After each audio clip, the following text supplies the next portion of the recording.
चैतन्यमनोभीष्टं स्थापितं येन भूतले स्वयं रूपं कदा मह्यं ददाति स्वपदान्तिकं वन्देऽहं श्रीगुरुं श्रीयुतापदकमलं श्रीगुरून् वैष्णवांश्च श्रीरूपं साग्रजातं सहगण रघुनाथान्वितं तं सजीवं साद्वैतं सावधूतं परिजनसहितं कृष्णचैतन्यदेवं श्रीराधा कृष्णपादान् सहगणललिता श्रीविशाखान्वितांश्च नमो विष्णुपादाय कृष्णपृष्ठाय भूतले श्रीमते भक्तिवेदान्त स्वामिनिति नामिने नमस्ते सरस्वती देवे गौरवाणी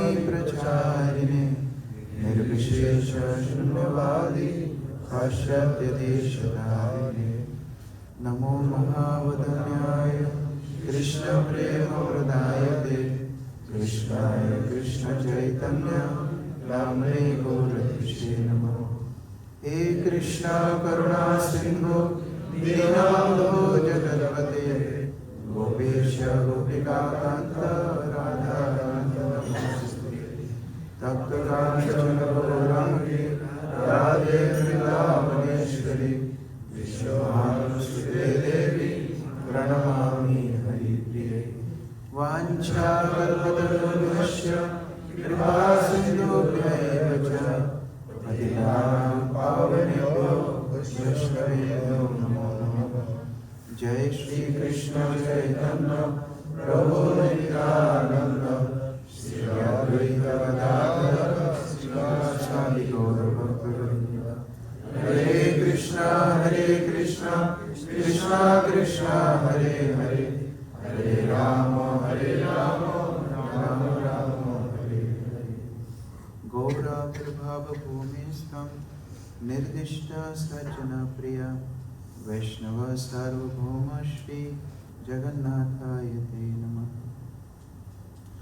हरे कृष्ण। तो आज बहुत ही पवित्र तिथि है। आज श्री जगन्नाथ दास बाबा जी महाराज का विरह महोत्सव तिरुभाव तिथि है। साथ ही श्री रसिकानंद प्रभु की भी तिरुभाव तिथि है।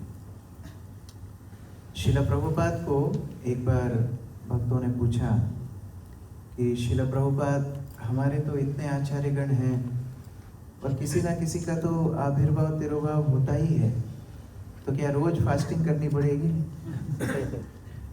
प्रभुपाद बोलते नहीं, रोज नहीं करना, केवल प्रेजेंट आचार्य और 3 उनके पहले, अर्थात श्रील प्रभुपाद हमारे फाउंडर आचार्य हैं और उनके 3 पहले अर्थात श्रील भक्ति सिद्धांत सरस्वती ठाकुर, श्रील गौर कृष्णदास बाबा जी महाराज, श्रील भक्ति विनोद ठाकुर। लेकिन फिर भक्तों ने जब परंपरा में देखा तो प्रभुपाद जगन्नाथ दास बाबा जी महाराज का भी चित्र रखते थे। तो प्रभुपाद की अनुमति से जगन्नाथ दास बाबा जी महाराज तक हम लोग फास्टिंग करते हैं तिरुभाव में आविर्भाव। यद्यपि रूप गोस्वामी, सनातन गोस्वामी, गोपाल भट्ट गोस्वामी, जीव गोस्वामी सभी की तिरुभाव आविर्भाव तिथि पर भी हम लोग उनकी गुण महिमा कीर्तन का श्रवण करते हैं, लेकिन मुख्यतः जो वर्तमानिक 3-4 आचार्य हैं उनके ऊपर विशेष हम ध्यान केंद्रित करते हैं।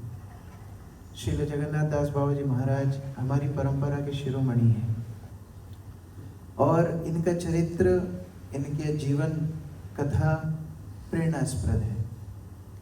वास्तव में भागवत 2 प्रकार की होती है, एक ग्रंथ भागवत, एक भक्त भागवत। ग्रंथ भागवत हम लोग जानते हैं 18,000 श्लोकों की ग्रंथ भागवत है, जिसके ऊपर प्रतिदिन भागवत पाठ होता है। इस्कॉन एकमात्र संस्था है जिसमें प्रभुपाद ने एक श्लोक का एक दिन प्रवचन का विधान रखा है। वास्तव में सामान्यतः बाहर के लोग तो भागवत सुनते ही नहीं हैं, और सुनते भी हैं तो क्या सुनते हैं? भागवत सप्ताह। 7 दिन भागवत सुनते हैं, खूब आंसू बहाते हैं, 8वें दिन फिर गुटखा पान मसाला खाते हैं। तो ये 7 दिन भागवत कथा बाहर होती है, लेकिन हम लोगों की परंपरा है नित्यम भागवत सेवया, और इसलिए प्रतिदिन कृष्ण सम भागवत विभु सर्वाश्रय, प्रति श्लोक प्रति अक्षरे नाना अर्थ कहे।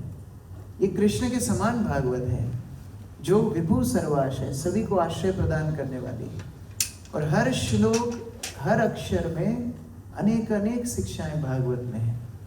फिर भी भागवत पढ़ने के बाद ऐसा लगता है कि ये हमारे लिए संभव नहीं है। कहाँ परीक्षित महाराज का समर्पण, कुंती का समर्पण, पांडवों का समर्पण, ध्रुव महाराज, प्रहलाद महाराज, गोपियां, ब्रजवासी, उद्धव, अक्रूर, ऐसे ऐसे चरित्र हैं, वृत्रासुर। सुन के लगता है कि हमारे द्वारा इस तरह का समर्पण संभव नहीं है। लेकिन फिर एक और भागवत है जो कि चलता फिरता भागवत, जो है भक्त भागवत। और ऐसे भक्त भागवत के चरित्र को सुन के हमें भी आशा आती है कि हम भी भक्ति कर सकते हैं। आचार्य शब्द का अर्थ क्या होता है? जो आचरण से शिक्षा दे वो है आचार्य। प्रवचन तो बहुत लोग दे सकते हैं, मैं भी यहाँ बोल ही रहा हूँ बैठ कर, लेकिन हमारा प्रवचन कैसा है? तोता के प्रवचन जैसा है। एक बार एक साधु महात्मा ने देखा खूब सारे तोते हैं, सोचा इनकी सुरक्षा होगी, तो वो साधु महात्मा ने तोताओं को सिखाया, देखो शिकारी आएगा, दाना डालेगा, जाल बिछाएगा, जाल में फंसना नहीं। सारे तोतों ने मंत्र याद कर लिए। क्या मंत्र है? शिकारी आएगा, दाना डालेगा, जाल डालेगा, जाल में फंसना नहीं। साधु बाद में आए, देखा शिकारी एक बड़े से बोरे में बहुत सारे तोतों को भर के ले जा रहा है, और वो जाल में सारे तोता एक सुर में गा रहे हैं, शिकारी आएगा, दाना डालेगा, जाल डालेगा, फंसना नहीं। तो रटना तो बहुत सरल है, लेकिन उसको जीना, उसको जीवन में उतारना, उसकी प्रेरणा के हिसाब से अपना सर्वस्व अर्पण करना बहुत कठिन है। वो आचार्य होते हैं जो पुस्तक की, ग्रंथ की शिक्षाओं को जीवित रूप देते हैं, वो आचार्य हैं। हम लोग गीता में पढ़ते हैं सर्वधर्मान् परित्यज्य, लेकिन जो सब कुछ छोड़ के भगवान के ऊपर आश्रित हैं वो आचार्य हैं।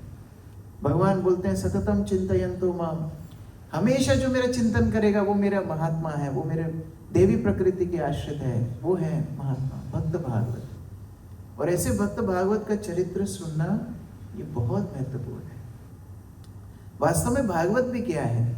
भागवत में भगवान के चरित्र से ज्यादा है भक्त का चरित्र। भगवान का चरित्र तो थोड़ा सा है, क्योंकि जब भक्त अपनी भक्ति करते हैं, भगवान को प्रार्थना करते हैं, फिर भगवान प्रकट होते हैं, दर्शन देते हैं, उतना पात्र भगवान का है। लेकिन बाकी चरित्र है भक्तों का चरित्र। आप देख लीजिए, भगवान श्री कृष्ण भागवत में प्रथम स्कंद में 2-3 अध्याय में आते हैं, है ना, कुंती की प्रार्थनाओं में, भीष्म के महाप्रयाण में, द्वारका वापस लौटना इत्यादि, फिर गायब हो जाते हैं और फिर सीधा आते हैं दशम स्कंद में।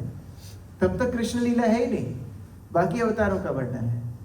लेकिन भगवान के भक्त मानो नारद मुनि हर स्कंद में आते हैं। पहले स्कंद में आते हैं, फिर दूसरे स्कंद में ब्रह्म नारद संवाद, तीसरे स्कंद में, चौथे स्कंद, 5वां, 6वां। तो ये भागवत चरित्र किसका है? भक्त चरित्र है। और ऐसे भक्तों के जीवन लीला श्रवण करना, विशेषता उनके तिरुभाव आविर्भाव की तिथि के दिन बहुत महत्वपूर्ण है। और इसमें से भी ये विरह उत्सव जो तिरुभाव होता है, ये ज्यादा महत्वपूर्ण होता है। वैसे वैष्णव का आविर्भाव, तिरुभाव दोनों ही महत्वपूर्ण है, लेकिन तिरुभाव और भी ज्यादा महत्वपूर्ण है 2 कारणों से। एक कारण है कि जब वैष्णव आविर्भूत होते हैं, इस जगत में आते हैं, तो उनकी कीर्ति ज्यादा लोगों को पता नहीं होती। जैसे जगन्नाथ दास बाबा जी महाराज भी बांग्लादेश में अवतरण हुए, लेकिन जहां अवतरण हुए वहां के लोगों को उनके अवतरण के समय उनकी महिमा का पता नहीं था। श्रील प्रभुपाद कलकत्ता में अवतरित हुए, जब अवतरण हुए तो लोगों को उनकी महिमा का पता नहीं था। लेकिन जब वो तिरोधान होते हैं, जब वो अपने इस जगत से भगवत धाम की यात्रा करते हैं, सारे जगत को उनकी महिमा का पता होता है। जैसे श्रील प्रभुपाद वृंदावन धाम में कार्तिक मास में अपने श्री कृष्ण बलराम मंदिर के अंदर भक्तों से घिरे हुए हरिनाम संकीर्तन के बीच में अपना देह त्याग करते हैं। तो तिरुभाव तिथि बहुत महत्वपूर्ण होती है। और दूसरा कारण है तिरुभाव तिथि इतने महत्वपूर्ण क्यों होती है, क्योंकि जब कोई जीवात्मा भौतिक जगत में आते हैं, उनको कितना कष्ट होता है। आप लोगों को पता होगा, जब ये शरीर से आत्मा अलग होती है, जब किसी की मृत्यु होती है, तो कितना दर्द होता है। बिच्छू, बिच्छू शब्द बांग्ला में है, 40,000 बिच्छू एक साथ काटे। देखो बिच्छू काटा है इधर, बिच्छू किसी को काटा है? हाँ? राउती से नहीं बिच्छू। कोई है एक्सपीरियंस? है कोई है? कैसा दर्द होता है प्रभु जी? हाँ, बहुत दर्द होता है ना। एक बिच्छू काटने में इतना दर्द होता है, मानो 40,000 बिच्छू एक साथ काटते हो। इतना दर्द होता है जब कोई जीवात्मा अपने शरीर से अलग होती है। अभी विचार कीजिए, ये शरीर में कोई व्यक्ति 60 साल, 70 साल, 80 साल रहता है, तो शरीर से उसकी इतनी आसक्ति हो जाती है कि इससे विलग होने पे इतना दर्द होता है, मानो 40,000 बिच्छू काट रहे हैं। तो जो जीवात्मा शाश्वत काल से भगवान के साथ थी, उनको, जीवात्मा को भगवान से अलग होने में कितना कष्ट होता हो, विचार कीजिए। और ये सामान्य जीव की बात है। जो भगवान के नित्य परिकर हैं, जो भगवान के नित्य संगी हैं, जो शुद्ध भक्त हैं, जो साधन सिद्ध नहीं नित्य सिद्ध हैं, ऐसे महान वैष्णव जब भगवान को छोड़ के धराधाम में आते होंगे, उनको कितना कष्ट होता होगा, विचार कीजिए। हम लोगों के लिए तो बहुत बड़ी बात है कि ठीक है, हमारे गुरु वैष्णव आचार्य धराधाम पे आए तो हमें कृष्ण भक्ति मिली, लेकिन उनके लिए कितना कष्ट होगा कि वो धराधाम पर आए। तो आविर्भाव हमारे लिए उत्सव है क्योंकि वो धराधाम पर आए, लेकिन तिरोभाव उनके लिए उत्सव है क्योंकि वो पुनः भगवान के पास लौट करके जाते हैं। और केवल वही महोत्सव नहीं बनाते, कृष्ण भी महोत्सव बनाते हैं। कृष्ण भी महोत्सव बनाते हैं जब उनके शुद्ध भक्त उनके पास वापस लौट करके आते हैं। और इसलिए तिरोभाव तिथि हम लोग धूमधाम से बनाते हैं। हम बोलते हैं तिरोभाव महोत्सव। कभी किसी के घर में आपने देखा है कि किसी की मृत्यु हुई और लोग फीस्ट बना रहे हो, गुलाब जामुन बांट रहे हो? आज आप लोग बड़ी फीस्ट बनाएंगे, ऐसी सूचना हमको आई है। तो कभी ऐसे किसी घर में होता है, किसी की मृत्यु हुई और लोग ढोल बजा करके नृत्य कर रहे हो? लेकिन हम महान आचार्यों के तिरुभाव तिथि पर नृत्य करते हैं, कीर्तन करते हैं, हम लोग बहुत बड़ी फीस्ट बनाते हैं क्योंकि वो अब भगवत धाम जा रहे हैं, कृष्ण नृत्य कर रहे हैं कि अब ये शुद्ध वैष्णव मेरे पास वापस आ तिरुभाव तिथि। और ऐसे महान वैष्णवों का गुण चरित्र भगवान स्वयं गाते हैं। आप देख लीजिए, भगवान चैतन्य महाप्रभु जो साक्षात परम पुरुषोत्तम श्री कृष्ण हैं, वो रोज जाते थे। उनका रोज का नियम क्या था? श्री चैतन्य महाप्रभु का रोज की दिनचर्या क्या थी? रात भर कृष्ण विरह में रोते थे और रामानंद राय और स्वरूप दामोदर उनको अलग अलग भजन इत्यादि श्लोक सुना करके थोड़ा शांत करते थे। सुबह उठने के बाद नित्य क्रिया से निवृत्त होके सर्वप्रथम जगन्नाथ के दर्शन करने जाते थे। और कब तक दर्शन करते थे? घंटों दर्शन करते थे। जब तक भगवान के बालभोग आरती नहीं होती थी तब तक दर्शन महाप्रभु करते रहते थे। कहाँ से दर्शन करते थे? वीआईपी लाइन में। कहाँ दर्शन करते थे? पंडा को पैसे दे करके आगे जा करके। कहाँ दर्शन करते थे? गरुड़ स्तंभ के पीछे से दर्शन करते थे। एकदम अंत में, आखिरी में खड़े होकर के जगन्नाथ के दर्शन करते थे। और ये दर्शन जब पूर्ण होता, महाप्रभु जाते थे हरिदास ठाकुर को मिलने। हरिदास ठाकुर जो नामाचार्य हैं, वो पूरे विश्व के उद्धार के लिए अवतीर्ण हुए हैं। हरिदास ठाकुर किसके अवतार हैं? किसके अवतार हैं हरिदास ठाकुर? ब्रह्मा जी के अवतार हैं। जो ब्रह्मा जी सृष्टि के प्रथम जीव हैं, जो आदि कवि हैं, जो कृष्ण के प्रथम शिष्य हैं, ऐसे ब्रह्मा जी जिन्होंने पूरी सृष्टि की रचना की है, वो एक मुसलमान परिवार में हरिदास ठाकुर के रूप में जन्म लेते हैं। और क्योंकि जगन्नाथ मंदिर में जो सनातन धर्मी नहीं है उनका प्रवेश निषेध है, स्वयं कभी जगन्नाथ के दर्शन करने गए नहीं। रूप सनातन कभी जगन्नाथ के मंदिर में प्रवेश किए नहीं। लेकिन हरिदास ठाकुर कितने महाभाग्यशाली हैं। साक्षात हम लोग उस दिन स्थावर और जंगम की चर्चा कर रहे थे। जंगम ब्रह्म श्री चैतन्य महाप्रभु रोज हरिदास ठाकुर को दर्शन देने जाते हैं और जगन्नाथ का महाप्रसाद हरिदास ठाकुर को देते हैं। उसके बाद महाप्रभु जाते थे समुद्र स्नान करने, और समुद्र स्नान करने के बाद प्रसाद लेते, प्रसाद के बाद अल्प विश्राम और सीधा जाते टोटा गोपीनाथ मंदिर। टोटा गोपीनाथ मंदिर में कौन रहते थे? गदाधर पंडित। उस दिन प्रश्न पूछ रहे थे प्रभु जी, गदाधर पंडित क्यों आए? तो गदाधर पंडित रहते थे टोटा गोपीनाथ में। और ये टोटा गोपीनाथ मंदिर में गदाधर पंडित के पास जाके महाप्रभु बैठते थे और टोटा गोपीनाथ उनको गदाधर पंडित उनको भागवत का पाठ सुनाते। अब हमको अगर भागवत पाठ सुनना हो तो हम लोग सोचते हैं कि कोई नया नया टॉपिक आए तो अच्छा लगता है, एक ही कथा बार बार सुनने में मजा नहीं आता है। लेकिन महाप्रभु रोज सुनते थे दो कहानियां, एक ध्रुव चरित्र और एक प्रहलाद चरित्र। वो कृष्ण लीला नहीं सुन रहे हैं, वो क्या सुन रहे हैं? भक्त चरित्र सुन रहे हैं। तो भगवान स्वयं आनंद उठाते हैं भक्त चरित्र सुनने में। चलो 500 साल बाद छोड़ दीजिए, अभी कुछ 50-60 साल पहले एक चलचित्र आया था, मूवी आई थी जयदेव गोस्वामी के ऊपर, ब्लैक एंड व्हाइट। ये उड़ीसा में उड़िया भाषा में लॉन्च हुई सिनेमाघर में, खूब लोग देखने के लिए गए। तो पहले सिनेमाघर में वो ऐसा पेपर का टिकट होता था, है ना, और जो टिकट चेक करने वाला टॉर्च लेके आता था सबका टिकट चेक करने के लिए। आप लोग पहले सिनेमा गए होगे निश्चित, नित्य सिद्ध तो कोई होगा तो नहीं गया होगा, लेकिन बाकी सब तो गए ही होंगे।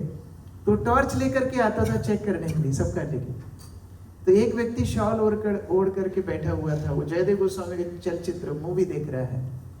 और जब टिकट चेक करने वाला व्यक्ति आया, बोला तुम्हारा टिकट दिखाओ, तो व्यक्ति भागने लगा। तो टिकट चेक करने वाला उनके पीछे पीछे भागने लगा। तो जब दौड़ते दौड़ते वो व्यक्ति को नहीं पकड़ पाया, उसके कंबल को पकड़ लिया, वो कंबल हाथ में रह गया, वो व्यक्ति चला गया। तो टिकट चेक करने वाला सोचने लगा, अरे बहुत महंगा कंबल है, चलो यही रख लेता हूँ। अगले दिन गांव में खबर आई कि भगवान श्री कृष्ण का जो मंदिर है उनका कंबल गायब है। साक्षात भगवान गए जयदेव गोस्वामी का मूवी देखने के लिए। कितना भक्त चरित्र भगवान पसंद करते हैं। ये भक्त महिमा हमको बार बार श्रवण करना चाहिए। और देखिए हमारे वैष्णव आचार्य लिख करके गए हैं कि गंगा के स्नान में गंगा का स्पर्श करने के बाद कोई व्यक्ति पवित्र होता है। और वो भी गीता महात्मा में लिखा है प्रोलॉन्ग्ड यूज, बार बार स्नान करेगा तब शायद पवित्र होगा।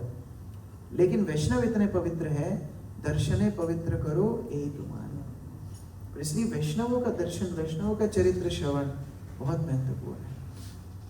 हम लोग अभी भजन गा रहे थे, अमरेंद्र प्रभु बहुत सुंदर रूप से गा रहे थे, जहाँ नीलो प्रेमधन करुणा प्रचुर, श्री नरोत्तम दास ठाकुर द्वारा लिखा हुआ है।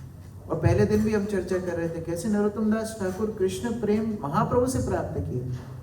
और वो नरोत्तम दास ठाकुर जब वृंदावन आए, वृंदावन में प्रवेश करने के पहले मथुरा में एक घाट है विश्राम घाट। विश्राम घाट में नरोत्तम दास ठाकुर पहुंचे और विश्राम घाट में जैसे ही पहुंचे एक वैष्णव रो रहा था। तो नरोत्तम दास ठाकुर उनको पूछने लगे आप क्यों रो रहे हो? तो वैष्णव बोलते हैं मैं क्या बताऊं, वैष्णव शिरोमणि श्रील सनातन गोस्वामी और श्री रूप गोस्वामी दोनों ये धराधाम से भगवत धाम को जा चुके हैं। जैसे ही नरोत्तम दास ठाकुर ने सुना वो मूर्छित होकर नीचे गिर गए। नरोत्तम दास ठाकुर की बहुत समय बाद मूर्छा जब टूटी, नरोत्तम दास ठाकुर उस ब्राह्मण वैष्णव को आलिंगन करके रोने लगे कि मैं अपना घर छोड़ा, खेतुरी ग्राम छोड़ा, इतना मुश्किल से वृंदावन तक आया केवल रूप सनातन का दर्शन करने के लिए। और अब रूप सनातन धराधाम से चले गए, मेरा वृंदावन जाने का और क्या प्रयोजन है? नरोत्तम दास ठाकुर वहीं से लौटने लगे। तो ब्राह्मण बोलते हैं अरे थोड़ा वृंदावन जाओ, तो वहाँ गोविंद देव जी के दर्शन करना, वहाँ मदन मोहन के दर्शन करना, गोवर्धन पर्वत की परिक्रमा करना, राधा कुंड में स्नान करना। नरोत्तम दास ठाकुर बोलते हैं मेरे लिए अभी सब बंजर है, सब शमशान समान है यदि रूप सनातन वहाँ नहीं। तब साक्षात रूप गोस्वामी प्रकट हुए और प्रकट होकर के रूप गोस्वामी उन्हें दर्शन देते हैं। नरोत्तम दास ठाकुर को बोलते हैं नरोत्तम तुम जाओ, वहां पर हमारा एक विशेष प्रतिनिधि है जीव गोस्वामी, वो आपको प्रशिक्षण देगा। लेकिन शिक्षा की बात है, नरोत्तम दास ठाकुर वृंदावन में जाना नहीं चाहते हैं क्योंकि रूप सनातन वहां पर नहीं है। उसी तरह हमारा प्रयोजन आचार्य है। प्रयोजन आचार्य कौन है? रघुनाथ दास गोस्वामी, ये प्रयोजन आचार्य है। रघुनाथ दास गोस्वामी 18 वर्ष श्री चैतन्य महाप्रभु के साथ रहे। सबसे ज्यादा संग अगर किसी को महाप्रभु का मिला है 6 गोस्वामियों में, तो उनको रघुनाथ दास गोस्वामी को मिला है। और रघुनाथ दास गोस्वामी जब चैतन्य महाप्रभु ने धराधाम से चले गए, इतना विरह में आकुल हो गए, इतना विरह में आकुल हो गए, खाना पीना सब छोड़ दिया। वो कुछ दिनों बाद कुछ फल खाते थे और निश्चय किया कि मेरे प्राण रखने का मुझे आवश्यकता नहीं। गोवर्धन पर्वत पे चढ़ गए और उन्होंने सोचा गोवर्धन से छलांग लगा के अपना देह त्याग कर दूंगा। तब महाप्रभु स्वयं प्रकट होकर बोले, देखो रूप सनातन तो है ना, रूप सनातन के साथ रहो। रघुनाथ दास गोस्वामी रहने लगे। जिस दिन सनातन गोस्वामी धराधाम से गए, रघुनाथ दास गोस्वामी ने फल खाना भी बंद कर दिया। केवल 3-4 दिन में एक बार छाछ पीते थे। और जिस दिन रूप गोस्वामी इस धराधाम से गए, रघुनाथ दास गोस्वामी ने सब कुछ खाना पीना बंद कर दिया। अभी जीने से और लाभ क्या है? महाप्रभु गए तो भी गाड़ी चली, लेकिन रूप सनातन जाने के बाद सब कुछ बंद हो गया। ये हमारे आचार्यों का प्रभाव है। और इसलिए हम लोग देखते हैं श्री चैतन्य महाप्रभु की जो धारा है, चैतन्य महाप्रभु ने सारी पृथ्वी पे प्रचार किया, पूरे भारतवर्ष को कृष्ण भावनामृत में डुबा दिया, लेकिन महाप्रभु के जाने के बाद उनका आंदोलन ढक गया। महाप्रभु के जाने के बाद 3 चीजें खो गई। एक, महाप्रभु का नाम।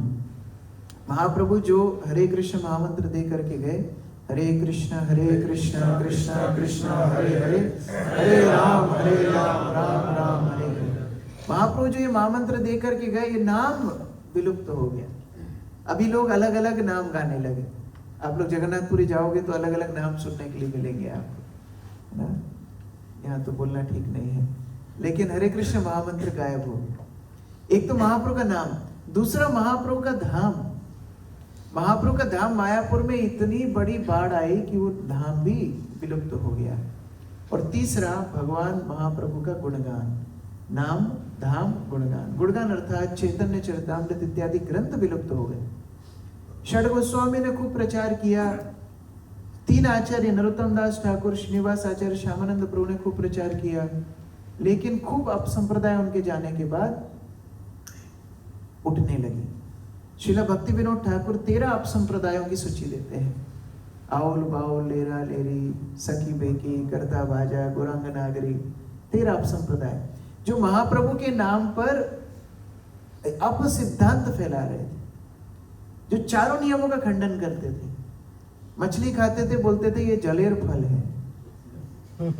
दूसरों की पत्नियों के साथ व्यभिचार करते, बोले जैसे कृष्ण महाराज करते हैं, कृष्ण का तत्व समझना है तो हमको भी थोड़ा महाराज करना पड़ेगा। इतना अपसिद्धांत फैल गया कि कोई भी शिक्षित व्यक्ति महाप्रभु की शिक्षाओं को अपनाने के लिए तैयार नहीं। उस समय पर एक महान वैष्णव चूड़ामणि श्री विश्वनाथ चक्रवर्ती ठाकुर आए। हम लोग कल भी चर्चा कर रहे थे। विश्वनाथ चक्रवर्ती ठाकुर ने अपसिद्धांतों से लड़ाई की, ब्राह्मणवाद से लड़ाई की। बाद में उनके एक और शिष्य आए, बलदेव विद्याभूषण। और ये बलदेव विद्याभूषण इतने शिक्षित, इतने प्रकांड पंडित थे। आप लोगों को एक मैं उदाहरण दे रहा हूं। आपको पता है जब औरंगजेब ने वृंदावन पर आक्रमण किया, तो वृंदावन पर आक्रमण करने के समय पर राजस्थान के राजा थे जय सिंह, और जय सिंह ने वृंदावन में सूचना भेज दी कि औरंगजेब आक्रमण करने वाला है। उस समय पर गोविंद देव जी का मंदिर इतना प्रतिष्ठित था कि आगरा से गोविंद देव जी मंदिर के ऊपर जो दीप जलता था उसका प्रकाश दिखता था। इतना बड़ा गोविंद देव जी का मंदिर था और लाल पत्थर का बना हुआ था। लाल पत्थर उस समय पर केवल मुगल साम्राज्य के महल बनाने के लिए काम में आता था। तो मुगल राजा औरंगजेब को बहुत दुख हुआ, बहुत कष्ट हुआ कि ये हिंदू मंदिर इतना बड़ा कैसे, ईर्ष्या हो गई। तो जब ये सूचना है कि औरंगजेब आक्रमण करने वाला है, भक्तों ने हीरे जवाहरात, सोना चांदी जो कुछ मंदिर में था वो तो छोड़ दिया, लेकिन गोविंद देव जी के विग्रह को बचाया। और गोविंद देव जी के विग्रह को एक पास में गोविंद कुंड है उसमें छुपा दिया। औरंगजेब के सिपाही आए, मंदिर तोड़ा, लेकिन विग्रह उनको नहीं मिला। तो औरंगजेब ने उनको सूचना दी, वहीं पर बैठे रहना, एक ना एक दिन ये विग्रह निकलेगा, इसको तोड़ना है। गोविंद देव जी का विग्रह जब तक नहीं टूटे वापस मत आना। तो सिपाही बैठे रहे, बहुत दिन निकल गए। अब वहां के भक्त लोग सोचने लगे कि कैसे ना कैसे गोविंद देव जी को तो बचाना चाहिए। तो एक दिन एक भक्त ने क्या किया, एक भक्त ने एक धुनी लगाई। धुनी आप समझते हैं ना, एक पात्र में कंडा लगाते हैं और वो कंडे में कुछ कपूर, अगरू इत्यादि डालते हैं जिससे धुआं निकलता है। उसको क्या बोलते हैं बांग्ला में? धूप। तो वो लगाते हैं। तो वो एक धुनी लगाया या धूप लगाया और वो लेकर के जा रहा था, क्योंकि मच्छर बहुत थे और ये सारे सिपाही मच्छर को भगाने में बहुत परेशान हो रहे थे। तो ये वैष्णव गया उसने सिपाहियों को बोला, देखो आप लोग तो बहुत उत्तम इस्लाम पालन करने वाले हो, आप लोग पीर लोग हो, खूब गुणगान किया, आप लोगों को मच्छर काटते हमको अच्छा नहीं लगता, ये धूप कर दो सब जगह। हाँ हाँ कर दीजिए। तो वैष्णव ने क्या किया, वो धूप में अफीम डाल दिया। अफीम जानते हैं ना, अफीम बोलते बांग्ला में, अफीम नशा का वो क्या बोलते, ओपियम, ओपियम समझते, अफीम नहीं समझते। तो ओपियम अफीम डाल दिया।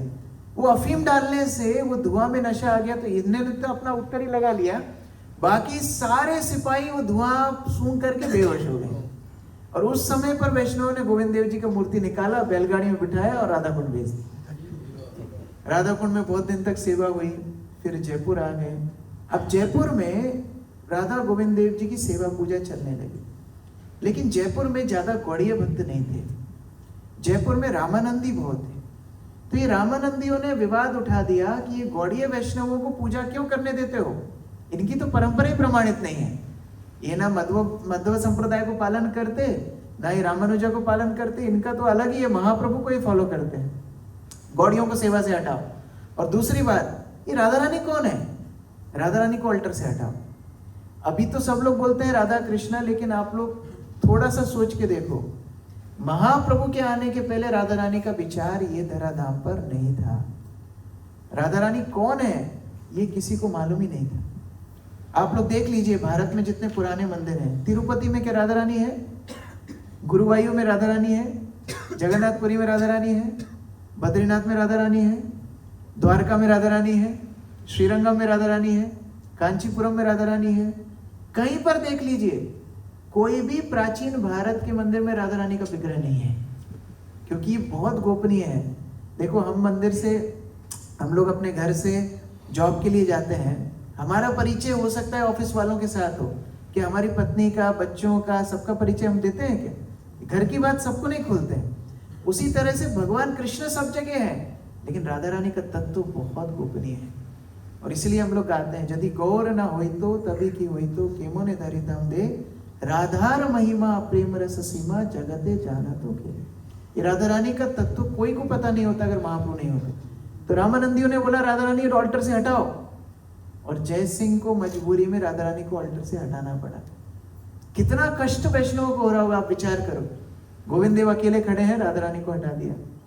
उस समय बलदेव विद्याभूषण वहां पर आए, और बलदेव विद्याभूषण ने चुनौती दी, जो शास्त्रार्थ करना है हमारे साथ करो। रामानंदियों ने शास्त्रार्थ किया और वो हारने लगे। जब वो हारने लगे तो रामानंदियों ने एक हुक्म का एक्का डाला। बोलते हैं कि जब तक आप गौड़ियों के पास अपना खुद का वेदांत, उपनिषद और गीता के ऊपर टीका नहीं है, तब तक आपकी परंपरा ही प्रमाणित नहीं है, हम आपको पूजा करने का अधिकार नहीं दे सकते। अब 3 महीने के अंदर ये टीका लेकर के आओ। कितने उपनिषद हैं? उपनिषद कितने हैं? 108।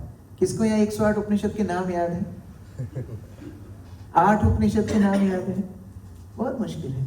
108 उपनिषद के नाम याद करना मुश्किल है। 108 उपनिषद को पढ़ना, उसके ऊपर टीका लिखना, गीता के ऊपर टीका लिखना और वेदांत सूत्रों के ऊपर टीका लिखना, टाइम दिया 3 महीना। 3 महीने के भीतर पढ़ना छोड़ दीजिए, उसका टीका लिखना असंभव है। बलदेव विद्याभूषण गोविंद देव जी के पास आए, बोले गोविंद देव जी, ये मेरी समस्या नहीं है कि 3 महीने में मुझे ये सब टीका लिखना, ये आपकी समस्या है। क्यों? क्योंकि अगर आपने ये कार्य सिद्ध नहीं किया, जीवन भर अकेले खड़ा रहना पड़ेगा, राधा रानी साथ में आएंगे नहीं। यदि राधा रानी साथ में चाहिए, आप ये कार्य सिद्ध करो। गोविंद देव जी बलदेव विद्याभूषण को बोलते हैं, तुम लिखना शुरू करो, मैं कान में बोलता जाऊंगा, तुम लिखते जाना। और इसी से शुरू हुआ गोविंद भाष्य। बलदेव विद्याभूषण लिखने लगे तो रामानंदियों को लगा शायद ये कॉपी कर रहे हैं, चीटिंग कर रहे हैं। बोला तुम हमारी गद्दी पे आके बैठो। हम, उनका गलता में गद्दी है रामानंदियों। बोले यहाँ आके हमारे सामने बैठ के लिखो, एग्जामिनर के सामने, चीटिंग नहीं चलेगी। ठीक है, हमको तो कान में गोविंद देव जी जहां बिठाना है बिठाओ। गालता गद्दी में बैठ के रामानंदियों के सामने 2 से 2.5 महीना के भीतर सारे 108 उपनिषद, वेद, वेदांत, भगवत गीता के ऊपर टीका लिख के सुनाया। और जब सुनाया, रामानंदियों के पसीने छूट गए, परास्त हुए, रामानंदी गौड़ीय बने और पुनः राधा रानी ऑल्टर पे विराजमान हुई। आज भी आप जयपुर जाके दर्शन कर सकते हैं बलदेव विद्याभूषण। ये बलदेव विद्याभूषण के एक शिष्य हुए उद्धव दास बाबा जी महाराज, बहुत सिद्ध महात्मा थे, और उनके एक शिष्य हुए मधुसूदन दादा से बाबा जी महाराज। ये मधुसूदन बाबा जी महाराज कितने सिद्ध थे, बचपन में ही इनकी रति भगवान के चरणों में थी। मैं बहुत सारे नाम बता रहा हूँ, याद रहे तो अच्छा, नहीं रहे तो और अच्छा, कोई बात नहीं। हमने कल क्या भोजन किया हमको याद नहीं रहता, लेकिन वो भोजन पेट में जाके पोषण जरूर देता है ना। उसी तरह ये सब कथा याद रहे ना रहे, कान से जाएंगी हृदय में जाएंगी तो पोषण जरूर देंगी।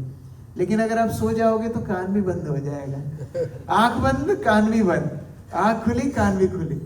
तो उसी प्रकार से ये माधव दास बाबा जी महाराज के बहुत गुण हैं।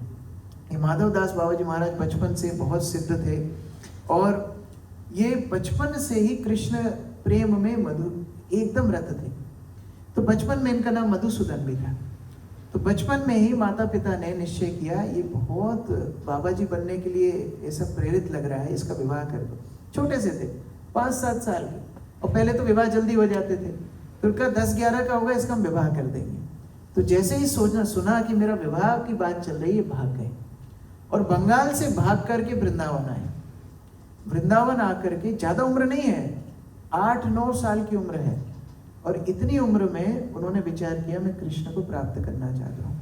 मधुसूदन बाबा जी यमुना के तट पर हे कृष्ण हे राधा रानी कह करके रोने लगे, तो साक्षात यमुना महारानी उनके कान में आकर के बोलती है कि मधुसूदन, तुमको कल एक महात्मा गुरु मिलेंगे, वो तुमको कृष्ण मंत्र में दीक्षा दे करके जाएंगे, तुम चिंता मत करो। अगले दिन वैसे ही हुआ। छोटा सा बालक है, 9-10 साल का, साक्षात एक गुरु आए, कृष्ण मंत्र की दीक्षा दे करके चले गए। लेकिन समस्या ये है कि मंत्र तो मिल गया, अब कैसे मंत्र पालन करना, क्या अनुष्ठान करना, क्या नियम करना, क्या नहीं करना, ये सब कुछ मालूम नहीं है। तो वो अलग अलग सिद्ध महात्माओं के पास गए। सबसे पहले वो गोवर्धन में गए, वहां पर कृष्णदास बाबा जी रहते थे, हमारे चेतन चेतामृत वाले नहीं, जिन्होंने हमारी तुलसी आरती लिखी है वो कृष्णदास बाबा जी। उन्होंने बोला, अरे मैं तो इतना दीनहीन हूँ, मैं आपको कैसे प्रेरित कर सकता हूँ, मैं कैसे शिक्षा दे सकता हूँ। आप जाइए सूर्य कुंड पर, और वहां सूर्य कुंड पर आप एक महान बाबा जी को मिलेंगे, उनके पास जाकर शिक्षा लीजिए। वहां गए, उन्होंने भी मना कर दिया, अभी क्या करें। आ करके राधा कुंड पर रोने लगे। 9-10 साल के बच्चे की आप निष्ठा देखिए, वो ये सोचने लगे अब मेरे जीवन का क्या लाभ है। गले में एक बड़ा सा पत्थर बांधा और राधा कुंड में कूद गए। बोले मैं डूब जाऊंगा, मर जाऊंगा, मेरे जीवन का क्या लाभ है। कोई वैष्णव मुझे प्रशिक्षण देने के लिए तैयार नहीं है।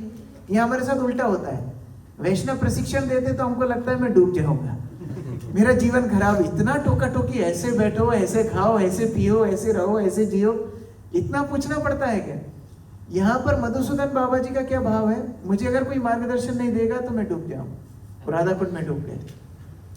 साक्षात राधा कृष्ण आए, उनके गले से पत्थर निकाला, उनको निकाल करके राधा कुंड के तट पर रखा, और दोनों ने एक ताड़पत्र पर लिख करके दिया एड्रेस, तुम जाओ उद्धव दास बाबा जी के पास, वो तुम्हारे गुरु होंगे, इस तरह भजन करना, इस तरह निष्ठा रखना, तुम हमको अच्छी तुरंत हमको प्राप्त कर लो। जिसकी गंभीरता जैसी होती है भगवान वैसी व्यवस्था करते हैं। मधुसूदन बाबा जी वहां पर भजन किए, सूर्य कुंड पर भगवान श्री राधा कृष्ण के साक्षात दर्शन किए, और वो 3 बहुत बड़ी बड़ी कंठी माला पहन करके पूरा जीवन रहे। अंतिम समय में बहुत बड़ी थी, इतनी बड़ी उनकी बहुत मोटी मोटी तुलसी की माला थी। अंतिम समय में वो 3 कंठी माला उतार के अपने एक शिष्य को दी। ये बात मैं बता रहा हूँ लगभग 250 साल पहले की। और परंपरागत ये कंठी मालाएं वृंदावन के बाबा जियों के पास थी। कुछ साल पहले, 5-7 साल पहले, एक इस्कॉन के भक्त इंद्रदम्न स्वामी महाराज को एक बाबा जी ने बुलाया, और वो बाबा जी ने बुला के बोला, तुमको पता है ये कंठी माला किसकी है? ये मधुसूदन बाबा जी की कंठी माला है, जो साक्षात राधा कृष्ण का दर्शन किए, जो साक्षात चैतन्य महाप्रभु के परिकर हैं। और ये कंठी माला बाबा जियों के पास है। आज वृंदावन में हर कोई ये कंठी माला चाहता है, क्योंकि जो इसको धारण करेगा कृष्ण प्रेम प्राप्त करेगा। लेकिन मैं विचार कर रहा हूं कि ये कंठी माला का सुपात्र वही हो सकता है जिसने पूरे विश्व में कृष्ण भक्ति का प्रचार किया है। और वो कौन है? इस डिवाइन ग्रेस एसी भक्तिवेदांत स्वामी श्रील प्रभुपाद। तो आप एक काम करो, एक कंठी माला लेकर के जाओ, मधुसूदन दास बाबा जी महाराज तभी प्रसन्न होंगे कि इस्कॉन का भक्त अगर इसको पहनेगा तभी ये सार्थक होगा। कंठी माला लेकर के आए। कितना विश्वास है गौड़ियों को इस्कॉन के ऊपर। जो नहीं मानते हैं वो कभी नहीं मानेंगे। उल्लू कभी सूर्य को नहीं देख सकता, वो आंखें बंद करके बैठा है। लेकिन जो वास्तव में महाप्रभु की शिक्षाओं को जानता है वो जानता है प्रभुपाद वो आचार्य हैं जिन्होंने पूरे विश्व में कृष्ण भक्ति का प्रचार किया। अब ये मधुसूदन बाबा जी के शिष्य थे जगन्नाथ दास बाबा जी महाराज। यहाँ से हमारा प्रवचन शुरू हो रहा है। आपको लग रहा होगा प्रभु जी खत्म करने वाले हैं, यहाँ से हमारा प्रवचन शुरू हो रहा है। मैं अभी भूमिका बना रहा था, फाउंडेशन बना रहा था। तो जगन्नाथ दास बाबा जी महाराज हमारी परंपरा के वैष्णव सार्वभौम हैं। इन्होंने 145 वर्ष लीला की। कितना? 145। सबसे ज्यादा हमारी परंपरा में किसी ने ये धराधाम को संग दिया है तो वह जगन्नाथ दास बाबा जी महाराज। और 6 महीने ये नवद्वीप में रहते थे, 6 महीने वृंदावन में रहते थे। इस तरह लगभग 60 वर्ष वृंदावन में रहे, 60 वर्ष नवद्वीप में रहे। लेकिन जीवन के अंत में इन्होंने बोला कि ये वृंदावन में हम नहीं रहेंगे, अब वृंदावन वापस नहीं आएंगे। तो सारे वृंदावन के वैष्णव रोने लगे, बोले बाबा जी महाराज आप वृंदावन में रहते थे तो वृंदावन की शोभा थी, आप वृंदावन छोड़ के क्यों जा रहे हो? बोले वृंदावन में वो औदार्य नहीं है, वृंदावन में वो करुणा नहीं है। बोले कैसे? बोले देखो कृष्ण थोड़ा सा माखन का चोरी किया और दामोदर लीला हो गई, माता यशोदा ने बांध दिया। और वहां देखो नवद्वीप में एक दिन चैतन्य महाप्रभु जब निमाई थे, छोटे थे, सची माता को थोड़ा सा तेल मांगते हैं। तो सची माता कोई और काम में व्यस्त थी, तेल नहीं दे पाई। तो निमाई को इतना गुस्सा आ गया, सारे घर का सामान तोड़ दिया। यहाँ तो कृष्ण ने एक भांड तोड़ा था तो कितनी पिटाई पड़ी, और वहां चैतन्य महाप्रभु पूरा घर का सामान तोड़ दिया, बिखेर दिया, सब नष्ट कर दिया। जब सची माता वापस आई तो निमाई ने पूरा घर तोड़ चुके थे, निमाई को गोदी में बैठाई, बोले निमाई देख हम तो बूढ़े हैं, हम तो मर जाएंगे, उसके बाद ये तो सब तेरा घर सामान सब तेरा ही है, तो तेरा संपत्ति क्यों खराब करता है? अब ऐसे आगे से नहीं करना। मिठाई खिलाती है। तो जगन्नाथ दास बाबा जी महाराज बोलते हैं वहां थोड़ा माखन चोरी करने के लिए इतनी पिटाई पड़ती है, और नवद्वीप में पूरा घर तोड़ने के बाद भी संदेश मिलता है मैं तो नवद्वीप में ही रहूंगा। नवद्वीप अच्छा है, क्योंकि नवद्वीप औदार्य धाम है। यहाँ चैतन्य महाप्रभु सदैव करुणा बांटते हैं। और इतने बूढ़े हो गए थे कि गोवर्धन उनकी एक शिला थी जिसकी पूजा करते थे, दर्शन नहीं कर पाते थे, उनकी आंखें बंद ही रहती थी। तो 2 शिष्य 2 तरफ से ये आंख उठा करके दर्शन कराते थे, इतना बूढ़े थे।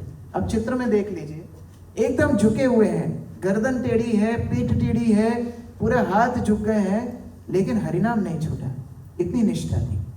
और इस प्रकार से जगन्नाथ दास बाबा जी नवद्वीप में रहने लगते हैं।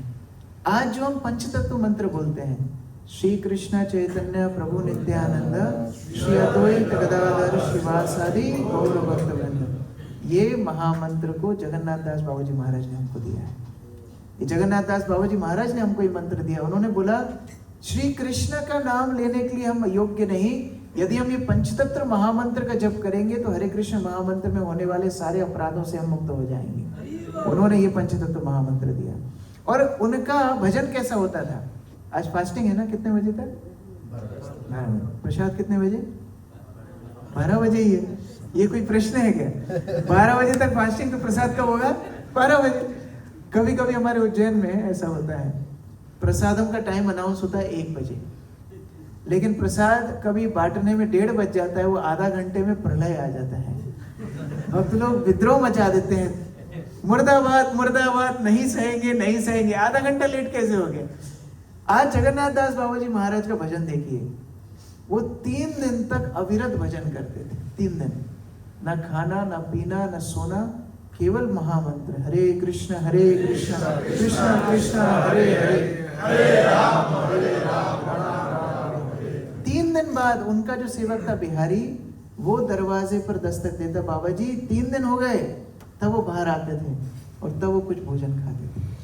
फिर 3 दिन के लिए कुटिया में चले जाते थे। एक बार वो बाहर आए, बिहारी ने बोला बाबा जी महाराज कुछ खाने पीने के लिए नहीं है, बाढ़ आई हुई है, बन्ना आया हुआ है, इसमें हमें भोजन कैसे मिलेगा? बाबा जी महाराज करताल उसको दे, बिहारी जप कर, कीर्तन कर, तुझे भगवान में भरोसा नहीं? बोले भरोसा है लेकिन राशन तो, चुप, भजन कर, हरि नाम कर। बिहारी करताल ठोक के हरे कृष्णा कीर्तन कर रहा है। जैसे कीर्तन कर रहा है, एक नाव तैरती हुई आती, कोई नाव में नहीं बैठा है, नाव तैरती हुई आती है, 25 किलो राइस, 25 किलो चावल उसके अंदर रखा है। बाबा जी महाराज बोलते देख आ गया ना, उठा और बना और खा। ऐसे एक बार वन के अंदर, जंगल के अंदर बाबा जी महाराज भजन कर रहे हैं, 5 दिन हो गए, कुछ खाया पिया नहीं। अब बाबा जी तो बाबा जी है, बिहारी थोड़ी बाबा जी है। उसको बेचारे को भूख लग रही है, वो पत्ता खा रहा है। वो बाबा जी महाराज को फिर बोला, बाबा जी आप अपराध मत लीजिए, लेकिन 5 दिन हो गया, कुछ खाने पीने को तो चाहिए। बाबा जी महाराज फिर करताल देते, करताल ले भजन कर, यहीं पर आएगा बैठ करके भजन। तो विश्वास नहीं, भोजन आच्छादन चिंता ना कुर्वन्ति वैष्णव, खाना कैसे है, सोना कैसे, ये चिंता यदि वैष्णव करने लगेंगे तो भगवान के ऊपर कलंक लग जाएगा। जो भगवान सारे विश्व का पालन करते हैं, वो क्या अपने वैष्णव को भूखा रख देंगे? भजन कर बैठ। वो बिहारी करताल ठोक के भजन कर रहा है, कहां से तो कहीं से तीर्थ यात्री आ गए वही जंगल में, और लाइन लगा करके बाबा जी महाराज के सामने रख के गए। आटा, दाल, चावल, फल इत्यादि सब रख करके गए, ढेर लग गया। बाबा जी महाराज बोलते, बिहारी अभी क्या करेगा, इतना राशन का क्या करेगा, अभी बांट दे, ये साथ में रखना नहीं। इतने विरक्त थे, बूढ़े तो थे ही, चल नहीं पाते थे, तो ये बिहारी उनको टोकरी में उठा करके लेकर के जाता था एक स्थान से दूसरे स्थान। तो जब ले जा रहा था, एक धनाढ्य व्यक्ति था, धनी व्यक्ति था, तो धनी व्यक्ति आया, 1 रुपया का सिक्का बाबा जी की टोकरी में डाल दिया। आगे बढ़ गए तो बाबा जी बिहारी को बोलते, बिहारी पलटा के लेके जा उसके पास, जिसने ये सिक्का दिया ना उसके पास लेके जा। लेके गए, वापस जब लेके आए, वो सिक्का उठा के फेंक के मारा उसके ऊपर। बोले, तेरा सिक्का बहुत भारी लग रहा है मेरे को, मेरी टोकरी भारी हो गई तेरे सिक्के से, तू लेके जा। ठीक है, थोड़ा आगे बढ़े, आगे बढ़े तो एक वैष्णव ने बहुत सारा धन बाबा जी महाराज को दिया। बाबा जी ने वो धन लाके टोकरी में रख दिया। अब बिहारी का दिमाग घूमने लगा। बिहारी बोलता है, बाबा जी महाराज वो एक सिक्का दिया, आप उसको फेंक के दिए, यहाँ इतना सारा धन दिया आप रख लिए, ये बात क्या है, अंतर क्या है? बाबा जी महाराज बोले, वो विषय ही था, वो 1 रुपए का सिक्का दिखा के दे रहा था कि वो मुझे दान दे रहा है, और वो अंदर ही अंदर ये बोल रहा था कि मैं बाबा जी को दान दूंगा, मेरा धन संपत्ति सौंदर्य सब बढ़ेगा, मुझे ये भार नहीं चाहिए, दे दिया। और दूसरा वैष्णव भक्त था, उसने मुझे दान इसलिए दिया क्योंकि वो मुझे महाप्रभु का सेवक मानता है। तो दान भी किससे लेना चाहिए? जगन्नाथ दास बाबा जी महाराज से सीखना चाहिए। लेकिन उस दान का वो करते क्या थे? वो बिहारी को बोलते थे, रसगुल्ला लेके आओ, पूरा पैसे का खूब किलो किलो रसगुल्ला लेके आते। फिर बिहारी बोलते, अभी किसको मिलेगा, मुझे मिलेगा, किसको मिलेगा? तो बाबा जी महाराज बोले, तुम्हारे लिए नहीं है। तो बोले, और नवदीप के बाबाओं को बांट दो। बोले, नहीं, उनके लिए भी नहीं है, वो ढोंग करते हैं, वो लोग प्रमाणित नहीं है, तो किसको दूं? बोले, तुम सब गाय को, भैंस को, ढोर को बुला के लेके आओ, वो धामवासी है, उनके अंदर कपट नहीं है, वो महाप्रभु के धाम में रहते हैं, महाप्रभु को स्मरण करते हैं, सारे जानवरों को बुला करके अपने हाथ से रसगुल्ला खिलाते थे। ये बाबा जी महाराज की धाम सेवा है। जब प्रसाद लेते, एक दिन प्रसाद ले रहे थे केले के पत्ते के ऊपर, एक कुत्ता आके उनकी प्लेट से, वो खा रहे हैं, उनकी प्लेट से खाने लगा।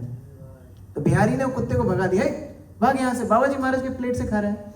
तो बाबा जी महाराज ने बिहारी को बोला, वो कुत्ता महाभागवत है, वो धामवासी है, और वो मेरी प्लेट से खा रहा था, तुम कौन होते भगाने वाले? उसको लेके आओ, जब तक वो कुत्ता नहीं आएगा मैं कुछ खाऊंगा नहीं।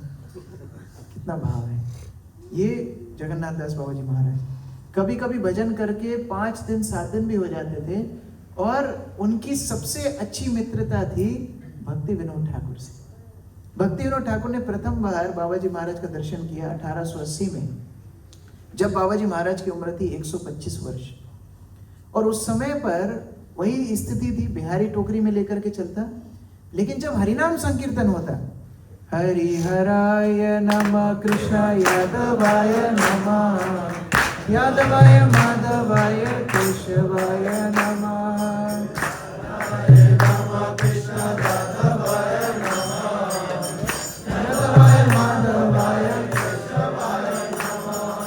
गोपाल गोविंद राम श्री मधुसूदन, गोपाल गोविंद राम श्री मधुसूदन, गिरिधारी गोपीनाथ मदन मोहन, गिरिधारी गोपीनाथ मदन मोहन, श्री चैतन्य नित्यानंद श्री अद्वैत श्रीधर,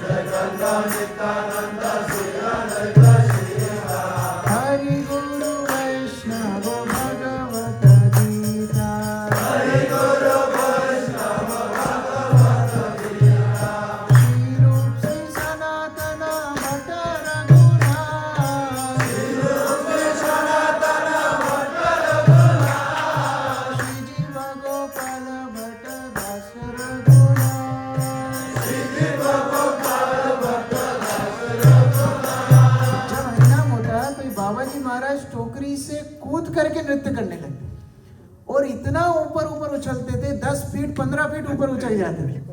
तो भक्ति विनोद ठाकुर ने ये देख करके समझ लिया ये साधारण महात्मा नहीं है। इनके साथ बैठ करके हरिनाम करते, भजन करते, और जब ये दोनों एक साथ भजन करते, कभी कभी 11 दिन 12 दिन 15 दिन निकल जाते, ना कोई भोजन की सुध है, जय श्री श्री जगन्नाथ बलदेव सुभद्रा महारानी की जय। ना कोई भोजन की सुध है, ना कोई तिथि की सुध है, ये अविरत हरिनाम करते रहते। एक दिन बाबा जी महाराज ने एकादशी का व्रत किया। अगले दिन द्वादशी पे सबको बुलाया नवद्वीप, सबको निमंत्रण है, फीस्ट है, फीस्ट है, फीस्ट है। अब फीस्ट का इस तरह निमंत्रण तो सभी आ जाते हैं, और बंगाल में तो फीस्ट नाम लेने से 10,000 आदमी इकट्ठा हो जाते हैं। इतने लोग, हजारों हजार लोग इकट्ठे हो गए। बाबा जी महाराज ने हरिनाम शुरू किया, कीर्तन शुरू हुआ। 1 घंटा निकला, 2 घंटा निकला, 3 घंटा निकला। अब भक्त लोग सोचने लगे कि थोड़ा सुगंध तो आना चाहिए ना, कुकिंग होता है, सब्जी कटता है, थोड़ा कोई सुगंध नहीं आ रहा है। फिर सोचे शायद कहीं और रसोई हो रहा होगा, वहां से लेकर के आएंगे शायद। और 3-4 घंटा निकला, अब तो सूर्यास्त होने लगा। तो बाप रे बाप, सब परेशान हो गए। बाबा जी महाराज को कौन बोलेगा? एक व्यक्ति बहुत हिम्मत करके बोला, बाबा जी महाराज वो फीस्ट का क्या हुआ? तो आप सूचना दिए थे फीस्ट मिलेगा। तो बाबा जी बोलते सुबह से और क्या फीस्ट चल रहा है? हरे कृष्णा कृष्णा कृष्णा हरे हरे, हरे राम राम राम, यही तो फीस्ट चल रहा है, और क्या फीस्ट चल रहा है? एक बार एक कथाकार आया, भागवत कथाकार। वो कथाकार आकर के बाबा जी को बोला, बाबा जी मुझे आशीर्वाद दीजिए। बाबा जी बोले तेरे को तब आशीर्वाद दूंगा तू कथा बोलना बंद कर, तेरा वो आशीर्वाद। क्योंकि जो पेट के लिए कथा करता है, जो धन के लिए कथा करता है, वो विषय वेश्या के समान है, बंद कर। एक बार और एक व्यक्ति आया, बाबा जी महाराज को बोलने लगा, बाबा जी आप महाप्रभु के अनुयायी कोई चमत्कार नहीं दिखाते हो, थोड़ा चमत्कार दिखाओ तो लोग आपके भरोसा करें। उसी समय बाबा जी एक छड़ी उठाते हैं, जमीन में ठोकने लगते हैं, भाग यहाँ से, भाग यहाँ से। तो व्यक्ति को लगता है मुझे भगा रहे हैं। बोले नहीं नहीं, तुमको नहीं भगा रहा हूं, तुम बैठो। वृंदावन में लोकनाथ गोस्वामी की समाधि के पास एक तुलसी का पौधा है, आज भी है, आप दर्शन कर सकते हैं। गोकुलानंद मंदिर में अंदर जाएंगे, तुलसी का एक पौधा है। वो तुलसी के पौधे को बकरी खा रही थी, मैं उस बकरी को भगा रहा हूं। जो व्यक्ति बोलता है मेरे को मूर्ख समझा है क्या? आप यहाँ नवद्वीप में बैठे हो, वहां वृंदावन में बकरी तुलसी खा रही है, आप यहाँ से भगा रहे हो, जाके देखो।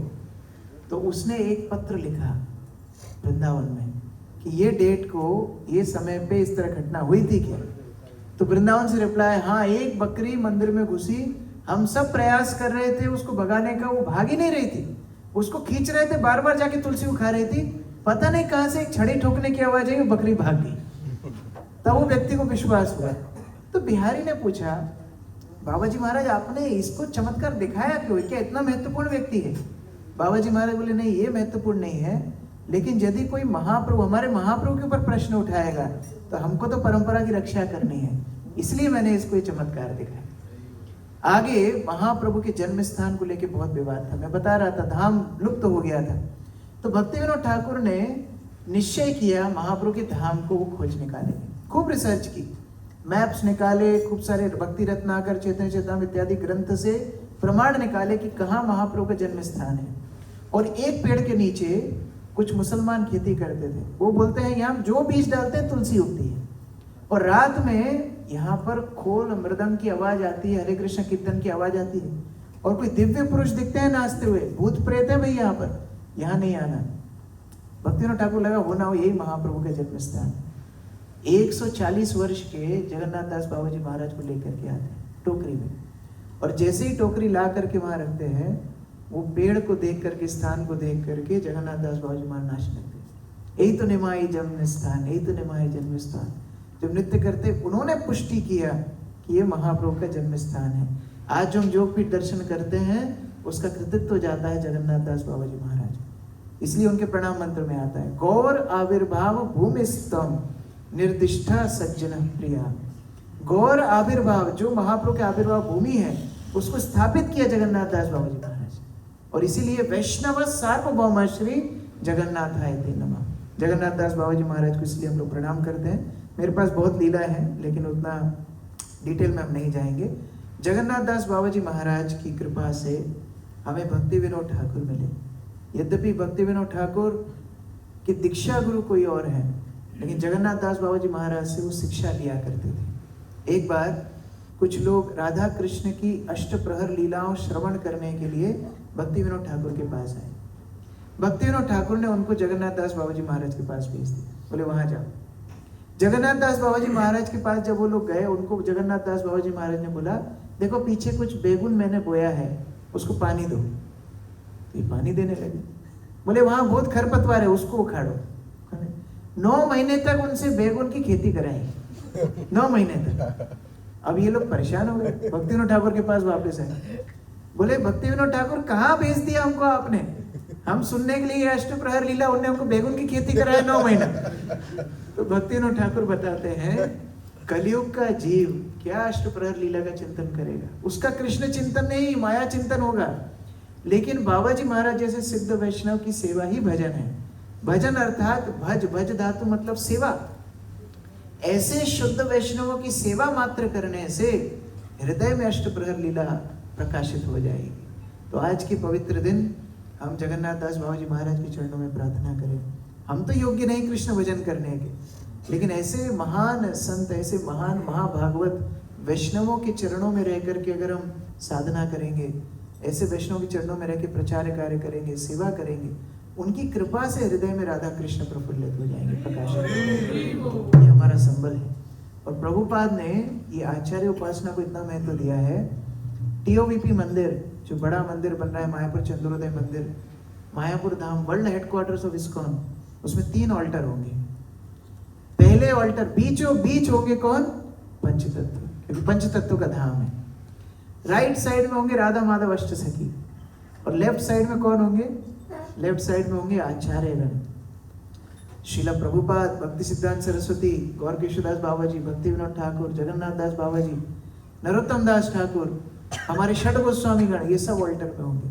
क्या ऐसा कोई मंदिर देखा है कि आप 3 ऑल्टर हैं, एक ऑल्टर केवल आचार्यगण? प्रभुपाद की इच्छा थी हम आचार्य उपासना सीखें, आचार्य निष्ठा सीखें। तो आज से ये बहुत पवित्र दिन है, हम लोग प्रार्थना कर सकते हैं जगन्नाथ दास बाबा जी महाराज जिस तरह भजन परायण थे, भजन निष्ठ थे, हम भी एक कण अपने भजन के प्रति, गुरु के प्रति निष्ठा को प्राप्त कर सकें। जय श्री जगन्नाथ दास बाबा जी महाराज की, श्रील प्रभुपाद की, समवेत भक्त वृंद की, निताई गौर प्रेमानंदे। His Grace कृष्ण किशोर प्रभु की जय, गौर प्रेमानंदे। प्रश्न যদি কারো থাকে মাইক দিয়ে বল।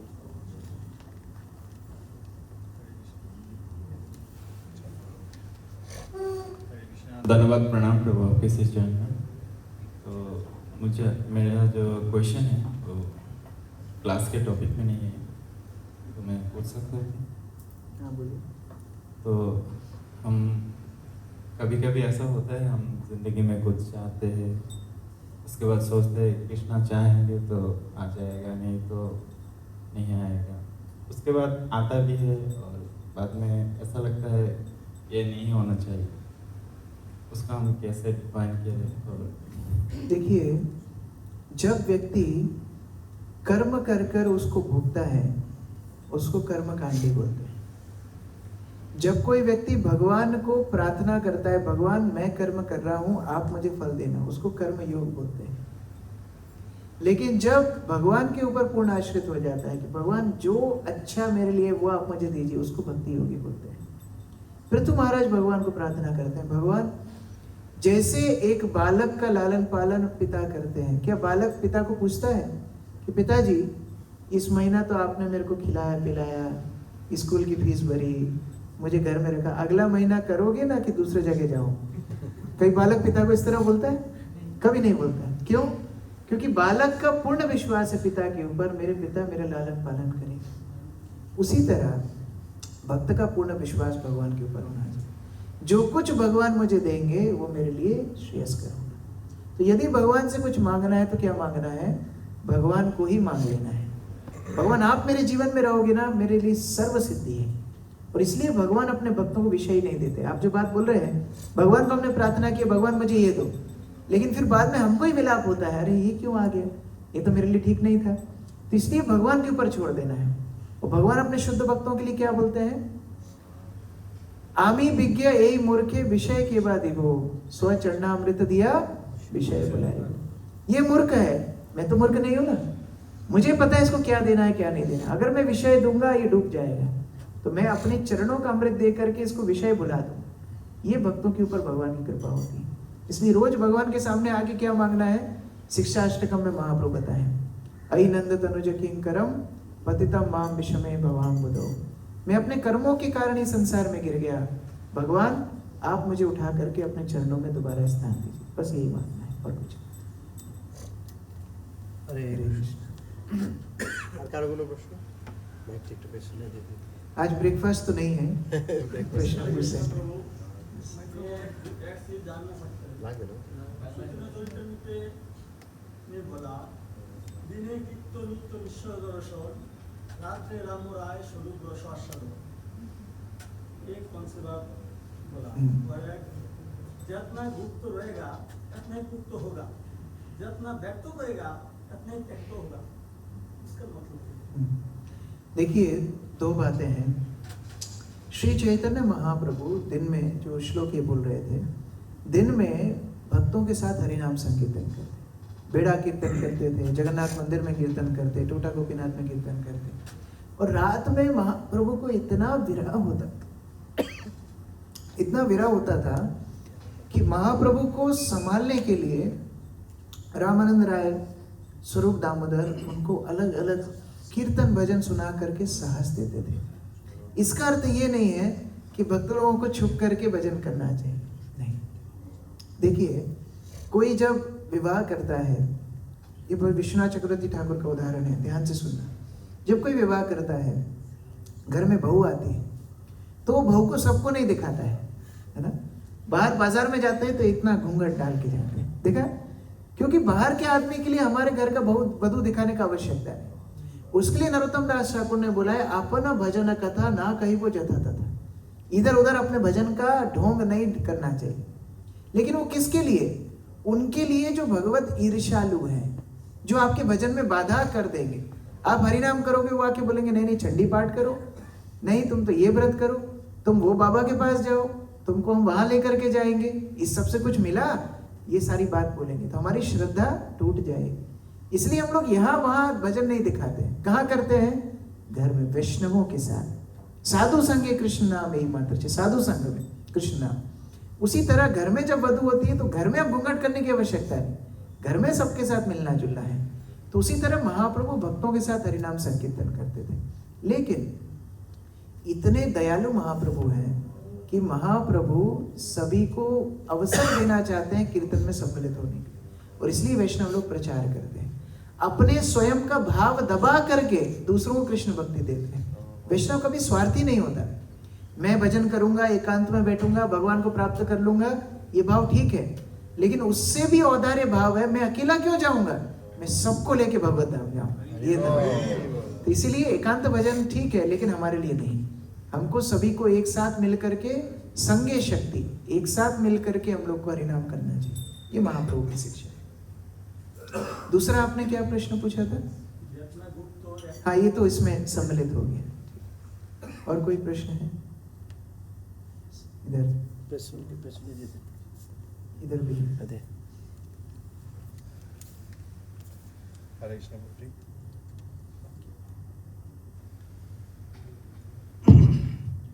हरे कृष्ण प्रभु जी, धन्यवाद।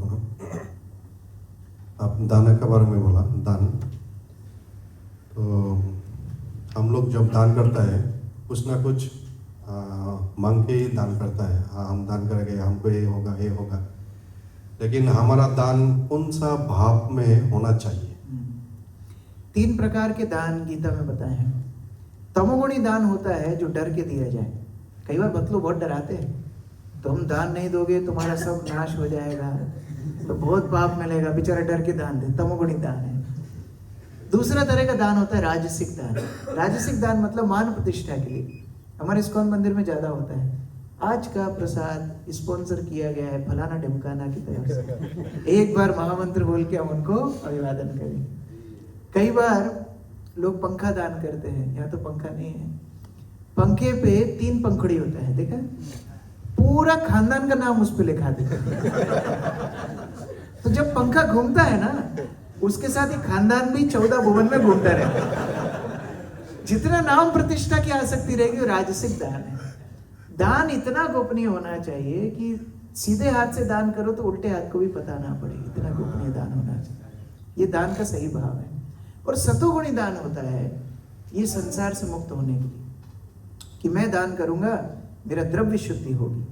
गृहस्थ को दान करना इसलिए आवश्यक है, मेरा द्रव्य शुद्धि होगी, मैं ये संसार से छूट जाऊंगा। लेकिन ये 3 गुणों से ऊपर विशुद्ध दान है। विशुद्ध दान क्या होता है? जब वैष्णवों की सेवा में कोई दान देता है, लेकिन उसमें आसक्ति नहीं होना चाहिए। प्रभु जी मैं 1 लाख रुपया दे रहा हूं, आपको मंदिर में पेंटिंग ही करवानी पड़ेगी। नहीं, आप दान देके जा रहे हैं, अब आपका अधिकार खत्म। अब गुरु वैष्णव निर्णय लेंगे उस दान का क्या करना है। ये विशुद्ध दान है। और इसीलिए प्रभुपाद सबसे दान लेते थे। एक बार एक कसाई आया कलकत्ता में, वो कसाई दान लेकर के आया, तो भक्त लोग सोच रहे थे बाप रे बाप इतना उग्र कर्म, इसका दान जो लेगा कौन पचाएगा, मर जाएगा, क्या करेगा। प्रभुपाद के सामने दान रखा, खूब सारा पैसा लेके आया था। तो प्रभुपाद बोले नहीं नहीं, मैं लायक नहीं आपका दान स्वीकार करने के लिए, ये विषयी दान है, ये कर्म पूर्ण दान है, ये उग्र कर्म का दान है। तो व्यक्ति पैसा ले जाने लगा। प्रभुपाद बोले रुको, मैंने जाने को कब बोला तुमको? मैं नहीं ले सकता, राधा गोविंद ले सकते, दान पेटी में डाल के जाओ। तो हम नहीं ले सकते, लेकिन भगवान पचा सकते हैं। तो उसी प्रकार जब हम दान दें, शुद्ध भावना से दें कि ये गुरु का पैसा है, गुरु को दे दिया, अभी गुरु जैसे इस्तेमाल करे उनकी इच्छा है। और जब कोई दूसरे विषयी दान देते हैं, खुद के ऊपर उस दान को इस्तेमाल करेंगे, विनाश हो जाएगा। लेकिन वही दान राधा, मदन मोहन, जगन्नाथ, बलदेव, सुभद्रा, श्रील प्रभुपाद की सेवा में इस्तेमाल होगा, आपका कुछ अनित नहीं होगा। ये विचार। और कोई प्रश्न? यहाँ पीछे। अच्छा पीछे माइक है ऑलरेडी।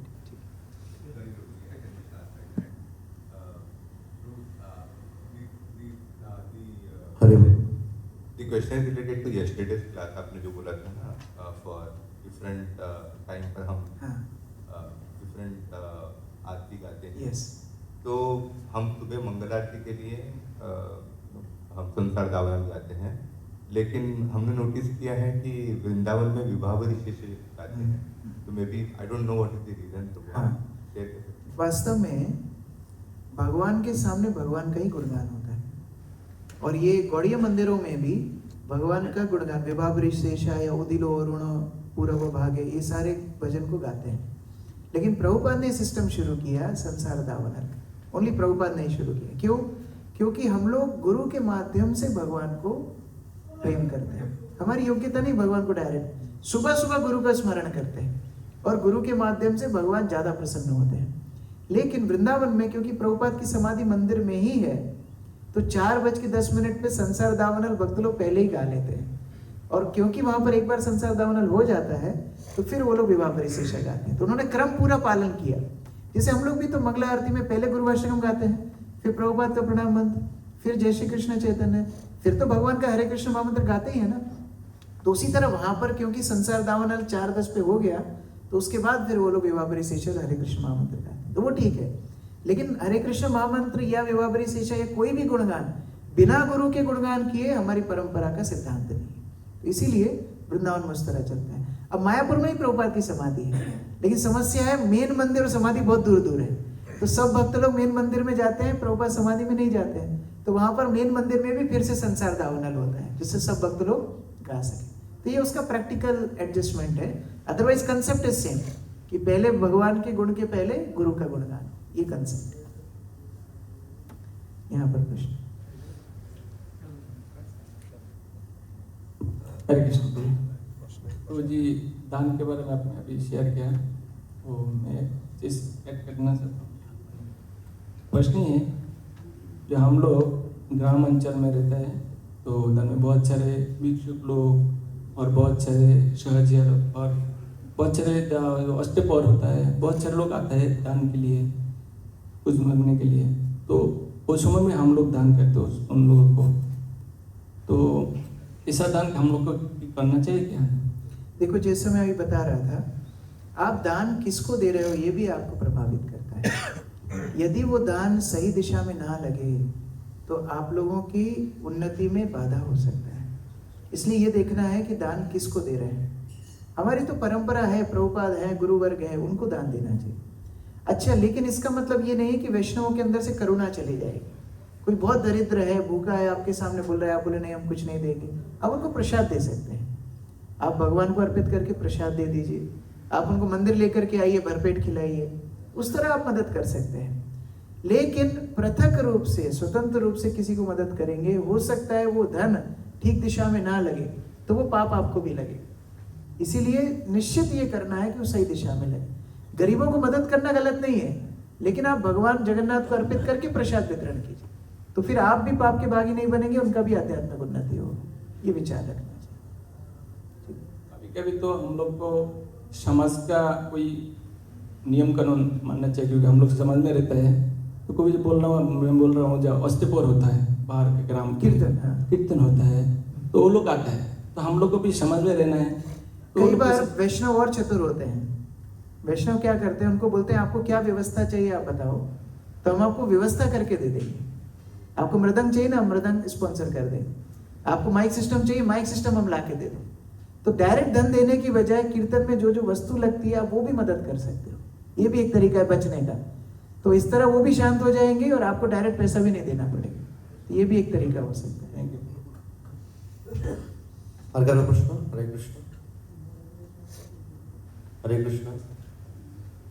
प्रभु जी, मेरा एक अभी प्रश्न प्रभु है। जी के प्रश्न। हाँ, अच्छा, प्रश्न है, लेकिन हिंदी तो ये बांग्ला में बोलिए, इंग्लिश में ही बोल सकते हैं। प्रभु जी, हरे Krishna. As you mentioned in your verse that Haridas Thakur is the expansion of Brahma. But on the other hand, we can see that Haridas Thakur, he is the eternal associate of Mahaprabhu. So how we can understand this matter? बहुत अच्छा प्रश्न है। प्रश्न है, हरिदास ठाकुर ब्रह्मा के अवतार हैं, लेकिन हरिदास ठाकुर तो महाप्रभु के नित्य परिकर भी हैं। इसको कैसे समझा जाए? आध्यात्मिक जब भगवान लीला करते हैं तो कई पात्र एक पात्र में प्रवेश कर सकते हैं और एक पात्र कई भूमिका भी निभा सकते हैं। दोनों संभव है। जैसे हम लोग कल चर्चा कर रहे हैं, राधा रानी का कृष्ण का सम्मिलित रूप चैतन्य महाप्रभु, फिर राधा रानी अलग से गदाधर पंडित के रूप में भी है। उसी तरह कई महाप्रभु के अनुयायी कई पात्रों का समावेश है। फॉर एग्जाम्पल, अभी मंदिर में जगह है, जब बहुत पैक होता है ना, एक चेयर पे दो आदमी भी थोड़ा बैठ लेते हैं, क्योंकि जगह कम है और ज्यादा लोगों को भाग लेना है। उसी तरह महाप्रभु की लीला इतनी मनोरम है, पात्र सीमित है लेकिन बहुत लोगों को भाग लेना है, तो एक एक पात्र में कई आवेश हैं। जैसे महाप्रभु महाप्रकाश लीला में हरिदास ठाकुर को बोले तुम प्रहलाद के भी अंश हो, प्रहलाद भी है हरिदास ठाकुर के अंदर। अब ब्रह्मा जी को भी आना था, तो ब्रह्मा जी किन के प्रवेश करेंगे? हरिदास ठाकुर के प्रवेश करेंगे। तो उस तरह हरिदास ठाकुर नित्य भी हैं, ब्रह्मा जी का भी उनमें आवेश है, प्रहलाद का भी उनमें आवेश है। जैसे रामानंद राय विशाखा सखी भी है और अर्जुन भी है। अर्जुन विशाखा सखी दोनों सम्मिलित रूप में रामानंद राय के रूप में लीला कर रहे हैं। तो उस तरह महाप्रभु की लीला में कई ऐसे पात्र हैं जहां बहुत सारे भक्त लोगों ने एक रूप में आश्रय लिया है महाप्रभु का संग करने के लिए। तो ये संभव है। आप देखिए नंद और यशोदा, गोलोक वृंदावन में चिरकाल से भगवान के माता पिता नंद यशोदा है, लेकिन जब धराधाम पे आए तो द्रोण और धरा ने भी तपस्या की थी। अब उनको भी माता पिता बनना है, लेकिन नंद और यशोदा भी तो पहले से फिक्स है। तो द्रोण और धरा चिर सनातन जो यशोदा और नंद है उनके अंदर प्रवेश कर जाते हैं और वो सम्मिलित रूप में भगवान का लालन पालन करते हैं। तो ऐसा भगवान की लीलाओं में संभव होता है। Hare Krishna. So Prabhuji, we can say that also Brahma is the expansion of Haridas Thakur. Expansion बोलना ठीक नहीं है, क्योंकि ब्रह्मा जीव हैं और अलग अलग समय पर ब्रह्मा अलग अलग होते हैं। तो अभी के जो ब्रह्मा हैं जिन्होंने कृष्ण लीला में अपराध किया था, वो उनको इतनी ग्लानि हुई कि मैंने क्यों भगवान के बछड़ों को चुराया, क्यों ग्वालों को चुराया, तो वो हरिदास ठाकुर के शरीर में आश्रय लिए हैं। ये देखने के लिए कि बिना कोई पदवी के, बिना कोई सम्मान के, म्लेच्छ परिवार में जन्म, निम्न जन्म लेकर भी भजन कैसा होता है, ये देखने के लिए प्रवेश। तो आशा ठीक है प्रभु जी, धन्यवाद। हरे कृष्ण। श्रील प्रभुपाद की जय। हिज ग्रेस कृष्ण केशव प्रभु की जय।